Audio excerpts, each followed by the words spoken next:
It's really about that initial budget being very detailed, and then making sure you keep your eyes on that at all times, and making sure everybody involved keeps their eyes on it. Hello and welcome to Pillars of Wealth Creation, where we talk about creating financial success with a special focus on business and real estate. I'm your host, Todd Dexheimer. Now, let's get to it. Are you ready to start investing in real estate today but don't know where to start?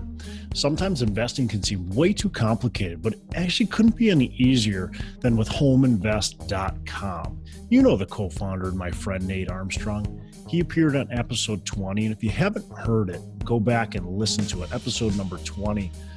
Home Invest is a company that allows you to invest in turnkey real estate. Their goal is to build powerful investment tools that make real estate investing accessible to everyone. They have contractors and property managers available for you with the click of your mouse. While other real estate agents can only offer a property, Home Invest brings you a full turnkey package that allows you to diversify your investments, earn passive income, and start building equity in properties. Their simple, intuitive design allows newcomers and experienced investors alike to hit the ground running and to be able to choose the properties when they want and where they want. View easy to understand charts and data to allow you to buy in only a few clicks or just a simple phone call. With Home Invest, you'll be building your portfolio as quickly or as slowly as you would like. And right now, Home Invest is giving our listeners, Pillar of Wealth Creation listeners, a free course on how to finally win in real estate investing. So go to homeinvest.com/pillars. That's homeinvest.com/pillars. to claim your free course today. Hey, welcome back to another Hump Day Hustle. I'm your host, Todd Dexheimer. I'm here with John Stiles, as always. John with Bridge Realty. John, how are you doing today? I'm doing good, Todd. My family has been out of town for a couple of weeks, and I was supposed to get a lot of work done, but they're back now, so it's good to have them back. We just enjoyed a little day trip out on the river, canoeing, so that was a blast. Cool. So, yeah. I saw some pictures that you shared, I think on, on Facebook or something. Yep. Just glanced at them quick. Looks nice. St. Croix River, which is always a nice river to canoe. Really nice river to canoe, actually. One of my more favorite rivers, just really, just a lot of nature around it. So, yeah. And the water was really low, so it was low, really. Yeah, it was interesting. So it was a slow go. You know, if you really want to get down the river, you could do it in 2 or 3 hours. It took us like 7 or 8 hours. We got kids, right? Yep. So we stopped at quite a few spots and got the fishing poles out. Were you guys above the dam or below the dam? I'm not sure. I'm not sure where the dam is, but we went from Taylor's Falls to Osceola. From Taylor's Falls to Osceola. Okay. So you were above the dam. Yeah. Okay. Yeah. Below the dam, well, both of them are really nice. But above the dam where you were, there's a lot of cool camping spots that you can just kind of pop off and go camp. And below, though, there's some really cool hiking. So you guys will have to try that the next time.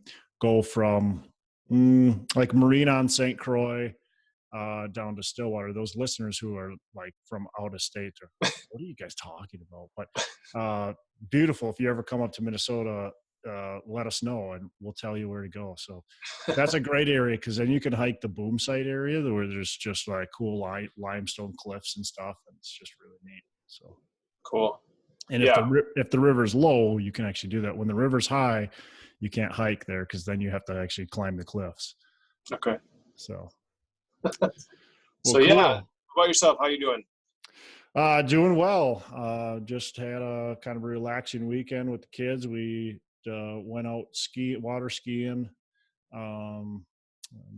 tubing, had a little fun there, and the rest of it was just relaxing, staying around home. So we've been doing a lot of camping, a lot of traveling this summer, and it's kind of nice to be home a little bit. So I think the next week we're home, and then we do a little trip after that. But kind of nice to relax. Good. Well, yeah, cool. So we're going to talk a little bit more, I think, today about that kind of the apartment deal. So I'll let you kind of lead off. Yeah, so as everybody knows, you closed on that deal recently. We went into a lot of the details on the previous episode. So I was wondering if you could go into more detail about, kind of what's next. We know that it's a value add deal, and you've got a lot of renovation to do. We did discuss a little bit, kind of a high overview of what your plans are, but I was wondering if you can go into a little bit more detail, working with those contractors and working through your scope of work. What else is going on with your next steps there? Yes, good question. So I think anybody who's going to do a apartment purchase, value add especially, but even if you're not doing a value add, you're going to be implementing some changes into that property. And so if you have a third party property management, or if you have your own team, you need to have a good solid business plan to start with. So that's what we have is I've got like a 20-page business plan of what we're doing. There's some other stuff in that business plan, but I want to be able to tell the property manager exactly what I want out of this property. And so we can execute the plan properly. And everybody needs to know what we're doing from the start. So we've had this business plan prior to closing on the property, so everybody can be on the same page. Here's where we go. And then we have weekly calls. And so like this morning, we just had a weekly call, and we're trying to make sure we implement our business plan and do it properly. Now we've got on this property, when we purchased it, we had quite a few vacancies. We've got 29 vacancies out of the property. And so 28 vacancies. And so we wanted to make sure that we actually renovate those units that need to be renovated.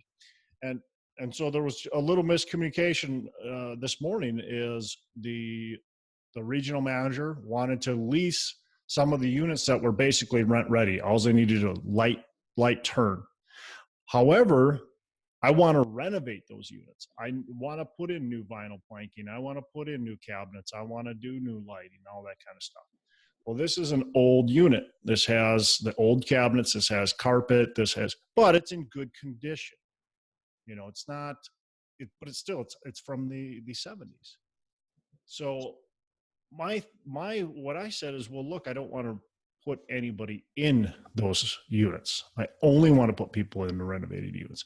Now, if we get to the position where we have some tenants all of a sudden moving out, we start getting more vacancies, then we might have to start doing that. But at this point in time, I planned on having a high amount of vacancies for the first 6 months. I planned on having that 30 vacancies for the first 6 months. So if we can continue and implement our plan, that's what I want to do. So that communication is really huge, just making sure that everybody understands their role. And I don't want to rent those units. I just don't. I want to renovate those first. Now, if we have one that has been renovated, then I want to turn it quickly and get somebody else in it. So with your weekly call, who all is on there? You mentioned the regional manager. That's from the property management company, correct? Yep. Regional manager from the property management company. And then right now it's just the, I don't know, the main contact, one of the owners, main contact with the property management company as well. Okay. So those two are on every single week. And then as needed, we'll have the on-site manager will be there, and potentially even the maintenance person, if needed, might be on for a short period of time. And then also, as needed, the general contractor will be on the phone call. We do have a separate call with the general contractor as well. And we just ensure that things are going as planned, that questions are being answered. That this property, it's nice because we have a perfect model unit.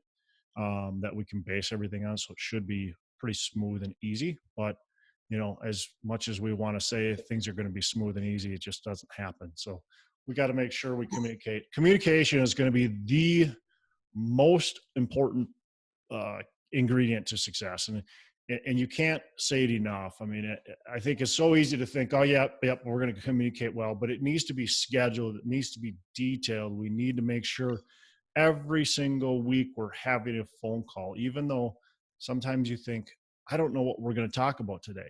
It doesn't matter. You have to have that phone call. You have to check in, even if you don't think there's anything that's, going to be burning down that we got to address. We just have to communicate clearly. We have to ask those questions. Where are we at? What do we need to do? Like today with one of my other properties, I asked the question of, what are the issues at the property? What are our biggest pain points that we're seeing right now? And it was, a couple little simple things that we can do, that we can make some changes to fix things. And so we want to know what our big pain points are. What can we do to fix those things? So that communication is very, very, very critical for anyone. I don't care if you're managing it yourself or if you're hiring third party. Either way, you need to communicate with the people that are involved. Yep. Yeah, for sure. So with the renovation that you have going on, are you managing the contractor more, or is your property manager managing the contractor? Yeah, that's a good question. I'm doing a decent amount of management still, but my third-party property management company is doing the bulk of the managing on the contractor. Sometimes I like to get more involved with the nitty-gritty than I really should be, and want to try to it's just my personality to want to try to communicate with the contractor directly and just, I know what I want. I'm going to communicate with the contractor. I'm going to leave out the property manager. It's not like I'm just trying to push the property manager aside, but sometimes and same thing like with the onsite. Like I'm just going to call the onsite because I know what needs to be done. Instead of doing that, I got to make sure I step back and I got to involve, the right people at the right time. So that's a challenge for me, that I have to make sure that instead of just communicating directly with the contractor, if I need to talk with the contractor, that's fine. But I'm going to also include my property manager with that phone conversation. So we'll just set up a conference call. And that way my property manager at least can be involved in it and understand what's going on, and where otherwise they're left out. It's so easy for me to do, like I said, because I'll just give him a call real quick. I've got his number, so why not just call him? So, right. But yeah, communicating through with the property manager, third party property manager is really important, and make sure they're involved. And I don't know if you can go into this detail, but does your property management company have a different pricing structure when they're handling capital improvements versus just routine maintenance? Yep. So a big project like this, they're going to charge a general contractor fee. Mm-hmm. Yeah. And quite frankly, they don't need to, that's not part of the deal. If you don't want them to, so you don't have to make them, they don't have to be a part of it at all. Mm-hmm. But if they're going to be a part of it, they're going to help make sure materials are ordered and on site, and make sure colors are right, and make sure the general contractor's doing their job and all that kind of stuff. Then they're going to charge a GC fee on top. So, so it's kind of however, you want to do it as a property owner. If you're going to be there and be local and be on site, and that's what you want to handle and do, you could probably just get by with not paying them. But I guess that's kind of, where do you want to spend your time? Yep. Mm-hmm. So, yeah, as far as what do we do next? I think that's really critical to figure out what the best plan of action is. Like I said, you need that detailed business plan. You should be going through it with your property manager. You should be going through it with your contractor. You should be making sure everybody's on the same page, and make sure that the plan's actually going to work. So for us right now, we're going to get the outside looking really nice. I think that's really important to start with the areas that the tenants can see, because the tenants that are currently there, there's a lot that enjoy the place, but there's a lot that are have been told a lot for a while. Because at this particular property, the old owner had done quite a bit of work, but they're also not doing some of the required work, and they were going slow at it. So some of the tenants are just kind of at their wits end with like, hey, stuff's either going to happen here or I'm moving out. So I think it's really important to show that we're doing stuff. So right now, this week we're starting the landscaping, where we got to trim a bunch of trees back. We got to pull bushes and just do all the landscaping out in front and around the whole building. So that's like key number one. Number two is we're going to add lighting to the property. I think that's going to be really important to add that lighting to the property. And then there's a few other little minor details on the outside, some soffit repair, fascia repair, some gutter work and stuff like that. And so it's getting that exterior in really good condition and making sure that the tenants are comfortable with that. The other thing is the common area, which is the laundry room and the office, quite frankly. Neither of those have AC or heat, which is crazy. I don't know. Yeah. So we're putting in heat and AC in both of those, which will help the tenants. Like when I was there last, it was 90 degrees and humid, and tenants are in the laundry room sweating. You got the cameras that are in the laundry room, and I'm sitting in the office, and the tenants are going like this, or wiping their sweat off their. It's like, Yeah. we don't need to keep it at 65 degrees in there, but if we just throw a little humidity out of that thing, and even Right. at 78 degrees, it's better than being in there when it's 100. So Yeah. And the laundry machines are putting off their own heat and humidity anyways. correct. Yeah. So it's even hotter in there. And same thing with the office. She's miserable sitting in that office, and she's got this little portable thing, but it only does so much. So Yeah. Okay. So little things like that, really, really important, I think, to get that property and people feeling comfortable. And then that presence too, and we're going to start doing some events. It's school's coming up. They've got some before school kind of parties in the community that we've been kind of advertising to try to get our community to go to. We're going to start trying to throw some parties for the community as well, to try to make it just a better place to live, better community. So I think those are really important to start off as soon as possible. I wouldn't wait too long. You might want to.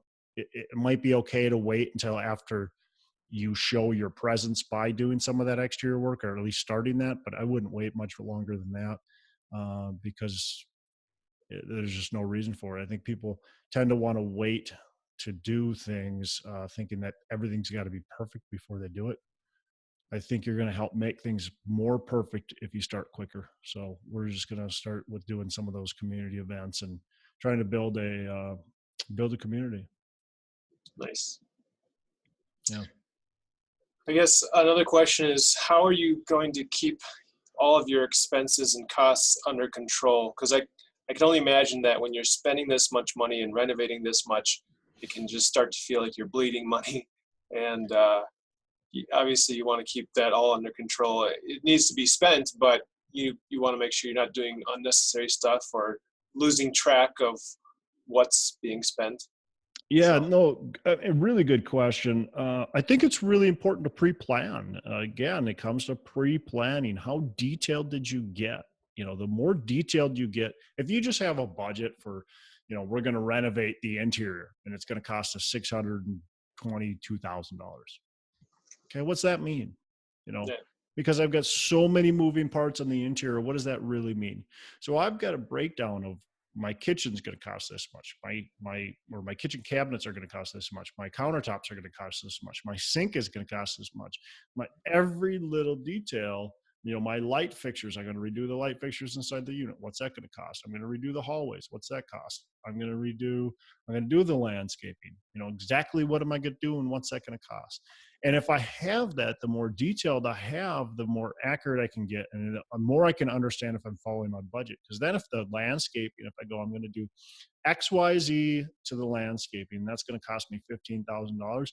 and my bids are starting to come in, and all of a sudden they're at 20,000, 18,000. And so I choose the bid for $18,000, and I don't know where I'm at because my budget just said exterior was going to be $52,000. So whatever. Yeah, I can do the landscaping for 18. I got plenty of money there. But when in reality, you really don't, because everything else is going to add up, and all of a sudden you're going to be at $58,000. So if we know that XYZ land for the landscaping is going to cost us, or should cost us 15, and the numbers start coming in at 18, we either have to trim from something else, or we have to decide to pull back a little bit on the landscaping and not do quite so much to get that down to 15. So it's really about that initial budget being very detailed, and then making sure you keep your eyes on that at all times, and making sure everybody involved keeps their eyes on it at all times. I don't necessarily show my contractors 100% my budget. I usually dumb it down a little bit because I have some pretty good overages.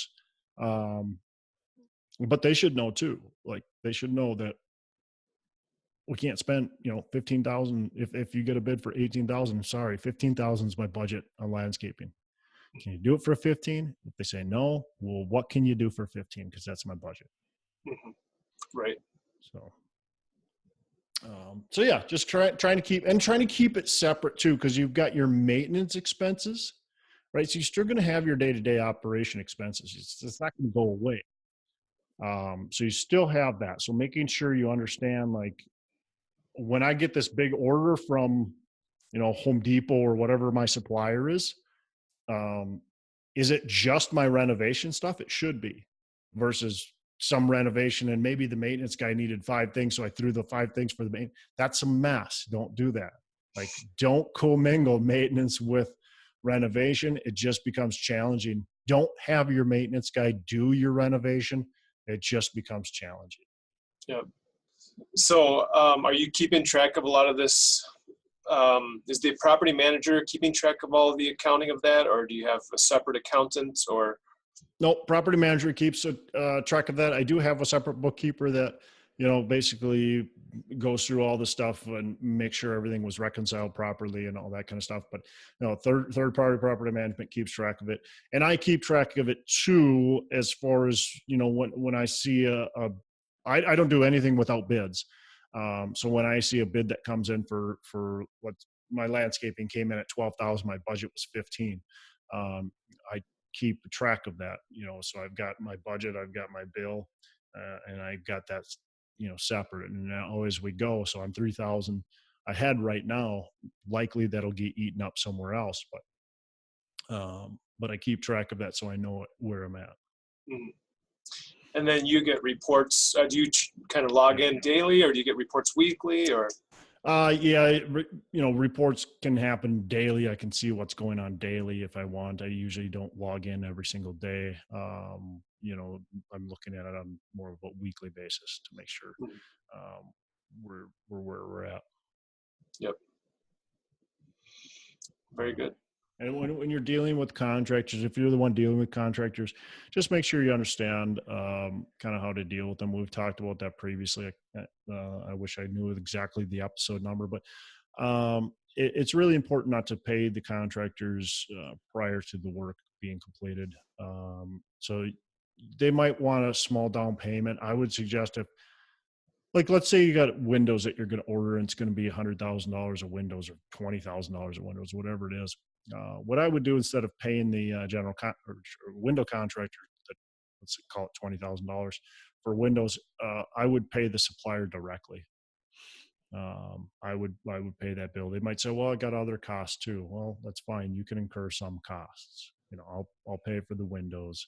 You can incur some costs. Once you're on site, once you have some windows, then I'll give you a payment. But I would be careful with overpaying contractors, with paying them weekly. I wouldn't do that. I would pay them, for us, it's a once a month type of draw, or it's performance-based type of draw. And it's actually, even if it's once a month, it's still performance-based.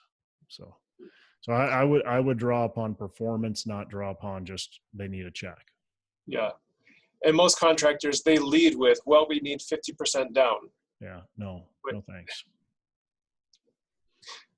Yeah. Go with a bigger outfit. It's going to cost you a little bit more up front, but you're not going to, well, I shouldn't say you're not going to get burned, but you've got less chance of getting burned if you go with a little bit bigger outfit that has some capacity to be able to hold some of that cost. Mhm. So versus paying them 50% up front. Again, 50% up front, fine. We'll pay for materials. You don't need any money then, because you pay your guys every 2 weeks probably. So you don't need any money for the first 2 weeks minimum. So if we pay for materials up front, so I would never give somebody a down payment like that. I just wouldn't. Yeah. Just say next. Yeah, next. Yeah, exactly. There's plenty of contractors out there, and there's companies out there that understand that's just how you do business. You're not going to ask for a massive down payment like that. Mm-hmm. Yeah. Very good. Cool. Anything else on the renovation that you're working on right now? No, I think that's about it. Excited to just hammer this thing out. We've got a little bit of demo that we started last week, waiting on some material pricing, final material pricing, and should be really hammering it out probably towards the end of this week, really going on these 28 vacant units. Hopefully done with those within a few weeks or a few months. Sorry, a few weeks would be great, but yeah, probably 2 months. Nice. Yeah.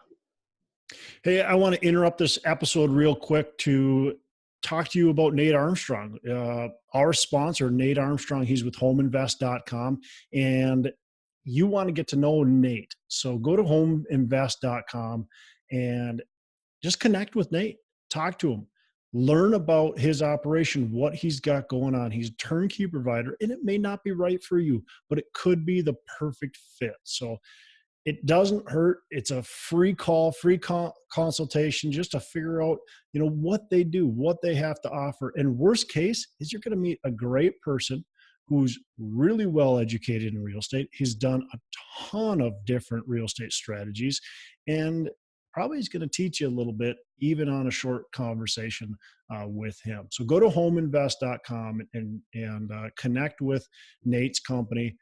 You're definitely not going to be disappointed. It's worth it. So thanks, and we'll get back to our show. So what's next for you in terms of, you've got this going on, but are you still looking for other properties? Yeah, so that's always the battle, right? You buy a property and you focus all your energy on that property, make sure everything goes well, or do you focus on still building the business? And for me, the answer is both, right? You've got to make sure the property you're currently buying and any other properties are going really, really well. You don't want to overwhelm yourself and just ignore it and push to the side and start looking for that next shiny object.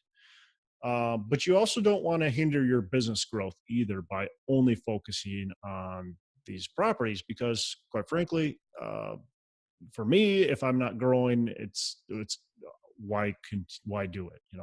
So for me, I'm looking at my next property. I'm also putting a lot of focus on my current property. So I schedule everything. I've been time blocking everything, and I'm putting aside quite a bit of time for these current projects that I have going on. I'm committing a lot of time to that. And then I'm also committing time to finding my next property as well. So it's in my time block to commit time to both, to make sure I'm treating both my current investments fairly and my hopefully new investments as well, or building my business. So for me right now, I'm focusing on, my goal is to get 150 unit plus under contract before. So I've been reading this book called The 12-Week Year, which John, you recommended. So my new year is only 12 weeks long, and I'm into week number 2. So I've got 11 weeks left in my year. And my goal is to find 150 plus unit property and have it under contract before the end of this quote unquote year.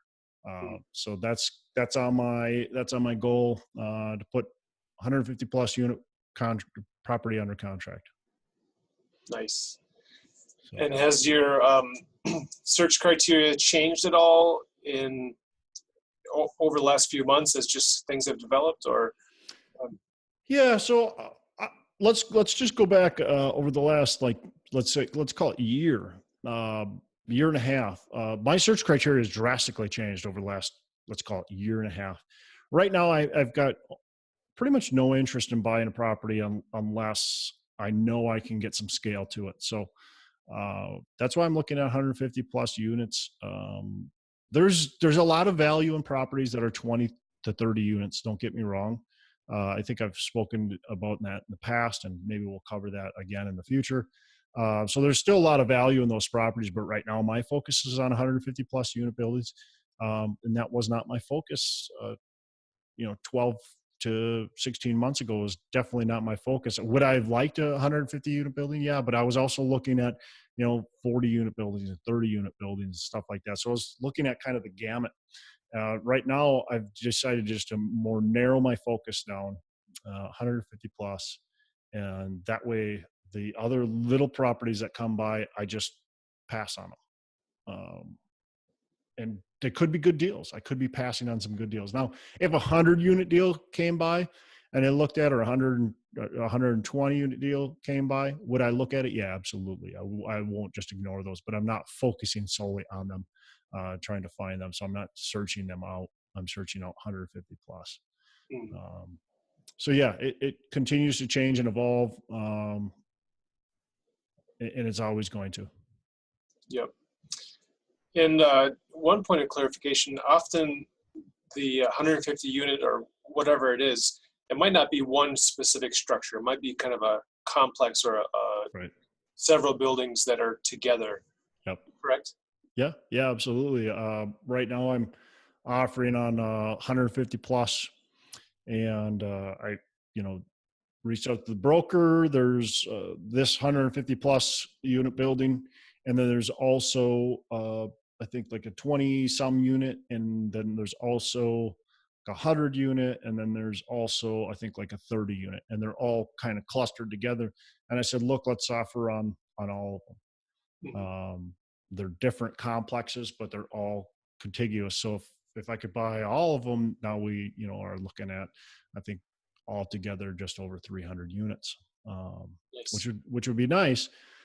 Now, would I do the deal if I got less? Yeah, I would do it. I wouldn't do it if I just got the 24 or whatever that is, or the 30-ish. I wouldn't do it if I just got those. But if I got, the 100, the 150 plus, or, a combination of some of the others, I'd do the deal. So.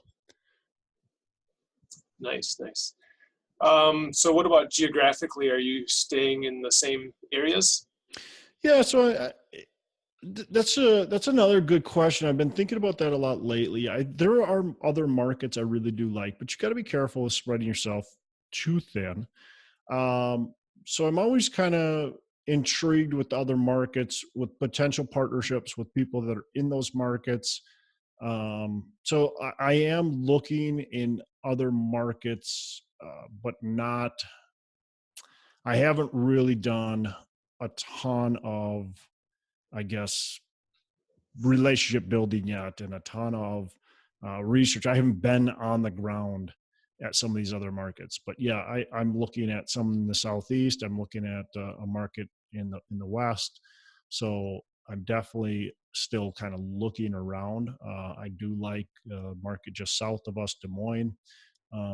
So I kind of look around. I always have my kind of sensors on and trying to find, other markets, but at the same time, you got to be careful that you don't just chase a shiny object just because it's a shiny object. Right. Mm-hmm.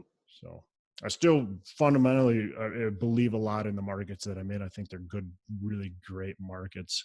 The biggest challenge I see in the markets that I'm in isn't necessarily the opportunity. It's the amount of properties that I'm finding for sale.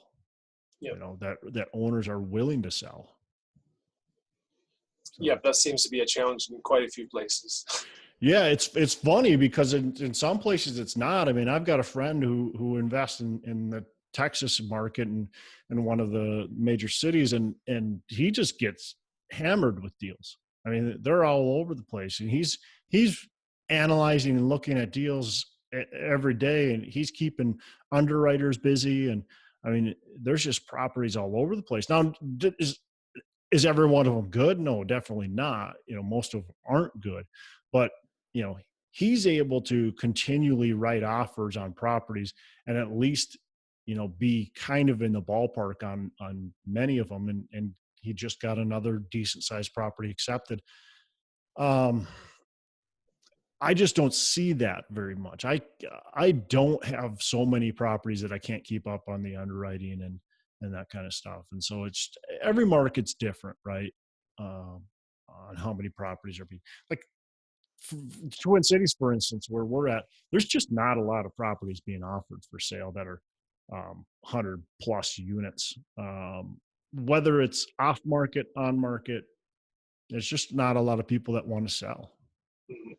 I mean, we had a meeting the other day, and that was one of the things they said. There's just we can't convince people to sell their properties, even though they got a ton of equity. We just can't convince them to sell their properties. Yep. So, but you got to look at traditionally what's the Twin Cities been? It's local people buying properties and keeping them for 50 years. That's just how it is here. Mhm. So. Yep. And then another point about your search criteria, obviously you're still focusing in on value add opportunities. Yeah, for me, that's the only way I'm going to create what I need to create to be able to buy properties in this type of market environment. You know, there's whole questions on where we're at in this market cycle. For me, does that matter? Yes, it does, but to more of an extent than where we are in the market, it's about buying that property right. So if we do have a market correction, you're insulating yourself. You're capitalizing it well, and you're doing the things you need to do to create the income to be able to withstand a market correction. So, Yep. so yeah, the value is an extremely important part of that. Nice. Yeah. So if somebody has a deal that they think will meet your criteria, how should they send it to you? A good question, actually, because I would definitely, I would pay a finder's fee, or, you know, allow potentially a partnership depending on what that looks like. And, you know, obviously I don't want to promise partnerships because that's different. You know, I would partner with certain people. I just wouldn't partner with other people, and not even necessarily because I don't like them. Just is there that correct synergy maybe, and just is it a good situation for everybody? But yeah, if anybody has a property they want to send it to me, probably the easiest way is to reach out on my website at venturedproperties.com. You can reach out and you can connect, and then we can start a dialogue. 100 plus unit property, but 150 would be better. I would look in, you know, the kind of Southern Ohio, Cincinnati kind of markets, Indianapolis markets, Louisville markets, Lexington market. And I would also look in, of course, in the Twin Cities. And then the other market would be Southeast, kind of the Carolinas. I'd look there definitely as well. So the bigger markets in Carolinas, Raleigh and Greensboro, and some of the bigger markets, or decent sized markets at least. How do you define decent size? Certain population? Or? Yeah, I like an overall MSA of 500 plus. 500 okay. Plus 1,000 people, not 500 people. 500,000 right. Plus people overall MSA, preferably 1 million, but you know, I'll look at the 500,000. Okay. And a growing MSA as well. So right. Yeah. Awesome. Well, I think that's good for this week. we'll maybe continue on and talking. I really like being able to talk about, kind of apartments and what we're really needing to be successful in them. Cause I think there's a lot. It's an easy business, but it's also a difficult business as well with challenges. So. Yep.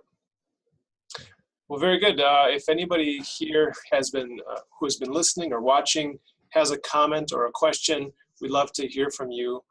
Just scroll down either on the YouTube video or on SoundCloud, wherever it is you're listening, and we'd love to get your comment there. And while you're at it, love to have your review and positive feedback there as well. So cool. Now, also, I should shout out to a few people. I'm going to this will come out right before I go, so I don't know if there'll be time to sign up or not. But I'm going to be speaking in a panel at Rod Cleef's event in Chicago this weekend. It's multifamily.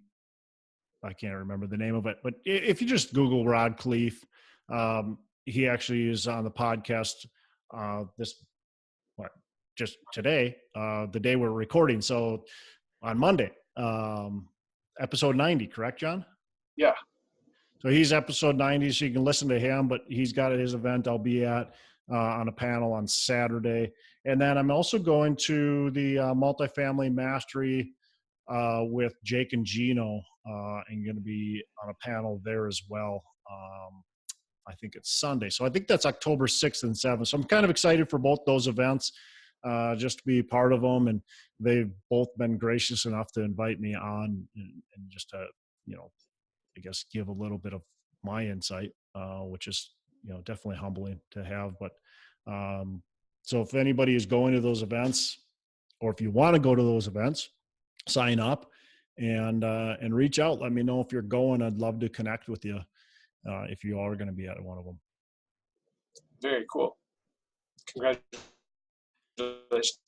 Thanks. Awesome, man. Well, I think that's it. You got anything else? I think that's it. All right, man. Well, have a great rest of the day. Make every day a Saturday. You too. Are you ready to start investing in real estate today, but don't know where to start? Sometimes investing can seem way too complicated, but it actually couldn't be any easier than with homeinvest.com. You know the co-founder and my friend Nate Armstrong. He appeared on episode 20, and if you haven't heard it, go back and listen to it, episode number 20. Home Invest is a company that allows you to invest in turnkey real estate. Their goal is to build powerful investment tools that make real estate investing accessible to everyone. They have contractors and property managers available for you with the click of your mouse. While other real estate agents can only offer a property, Home Invest brings you a full turnkey package that allows you to diversify your investments, earn passive income, and start building equity in properties. Their simple, intuitive design allows newcomers and experienced investors alike to hit the ground running and to be able to choose the properties when they want and where they want. View easy to understand charts and data to allow you to buy in only a few clicks or just a simple phone call. With Home Invest, you'll be building your portfolio as quickly or as slowly as you would like. And right now, Home Invest is giving our listeners, Pillar of Wealth Creation listeners, a free course on how to finally win in real estate investing. So go to homeinvest.com/pillars. That's homeinvest.com/pillars to claim your free course today.